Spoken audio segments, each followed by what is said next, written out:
God zone country से आता और बन गया है बहुत महत्वपूर्ण गॉड के प्लान का हिस्सा। चेटा, संजू, कमाल कर दिया। हम बात करते हैं इनके लिए जस्टिस होना चाहिए, तो फिर इन्होंने कहा चलो आज मेरे हाथ में बल्ला है, एक बार फिर किस्मत ने करवट ली है, मैं खेल जाता हूं ऐसी पारी जो आप याद रखेंगे।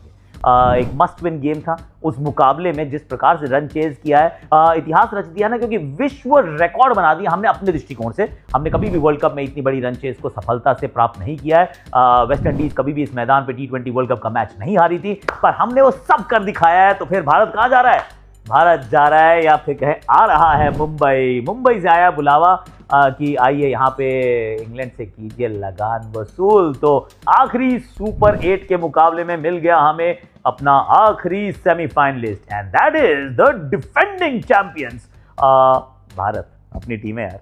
अल्ट्राटेक, देश का नंबर 1 सीमेंट प्रेजेंस, मौका 1। इसी के लिए आपको कहा था थोड़ा रुक के रहिए।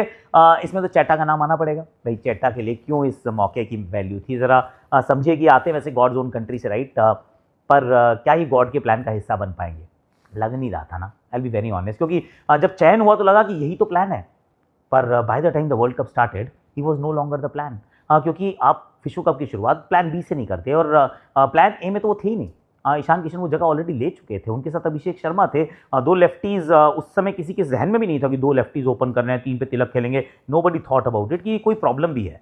पर संजू बाहर से बैठ के देख रहे थे कि कोई नहीं, एक मैच खेलने का मौका मिला, क्योंकि अभिषेक शर्मा के पेट में प्रॉब्लम थी। तो उस मैच में भी 2 छक्के तो मारे, पर एक्चुअली 3 छक्के मारे, पर फिर आउट हो गया 28 रन पे। तो फिर लगा कि नहीं यार, मौका तो मिला है, पर उस मौके को भुनाया नहीं है। फिर चीज़ें बदलती हैं। चीज़ें इस तरीके से बदलती हैं कि ऑफ स्पिनर आने लग जाता है, ऑफ स्पिनर आउट करने लग जाता है, अभिषेक शर्मा का फॉर्म चला जाता है, एंड सडनली यू रियलाइज कि यार ये ना सामने वाली टीम हर बार ऑफ स्पिन लगा रही है, हमारे 2 left handed becomes a problem.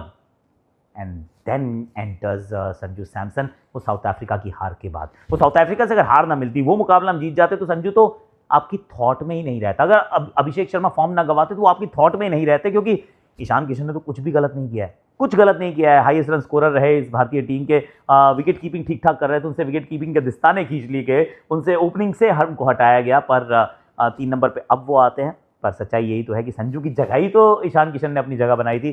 So God's own plan from God's own country, ये भाई बंदा छा गया। और ये जो रन चेज थी, ये रन चेज ना तारीफ योग्य थी। तारीफ योग्य इसलिए थी कि रन चेज में 97 मुश्किल होते हैं, रन चेज में नाबाद रहना मुश्किल होता है। ओपन करने वाला बल्लेबाज फिनिश करके जाए, ये काम मुश्किल होता है, और 10 रन प्रति ओवर आपको चाहिए। उसके अंदर वो जो चेज को ना सर्जिकल प्रिसीशन के साथ काटना, वो मुश्किल होता है। वो सारे काम संजू ने किए यार। पावर प्ले अच्छा नहीं रहा था हमारा, सामने से 2 आउट हो गए थे, तो थोड़ी समस्याएं थी, पर ये बंदा खड़ा था। ही ऑल्सो एंश्योर्ड कि कभी भी आस्किंग रेट है वो 12 को टच नहीं कर रहा था। उन्होंने कहा 10 के नीचे रखता हूँ, किसी तरीके से बना लूंगा। फिर एक समय आया कि बैकसीट भी ली, नो ईगो व्हाटसोएवर। संजू की प्रॉब्लम क्या रहती थी पहले कि एक शॉट, दूसरा शॉट, तीसरा शॉट गेट्स कैरीड अवे, यही तो बात थी ना। इन्होंने कहा नहीं, इस बार नहीं। मैंने बहुत लंबे समय से सपना देखा था कि मैं ये करूँगा। विश्व विजेता हैं वो, पर लोग भूल जाते हैं, क्योंकि मैच नहीं खेले थे ना 2024 में, और यहाँ पर भी ऐसा प्रतीत हो रहा था कि थोड़ा एक्सेस है। He is not a part of the playing 11, पर एक्सीलेंट पारी खेली है। कभी एक्सेस मान रहे थे, अब एक्सीलेंट पारी खेली है। अगर नंबर से हम ऑब्सेस ना हो, तो जो 3 शतक उन्होंने जड़े हैं, उनसे तो बेहतर पारी है नहीं, उनके करियर की सबसे बेहतरीन T20 पारी, without a shadow of doubt, क्योंकि it came in a run chase. Run chase आसान नहीं होते, संजू ने इस काम को करके दिखाया है।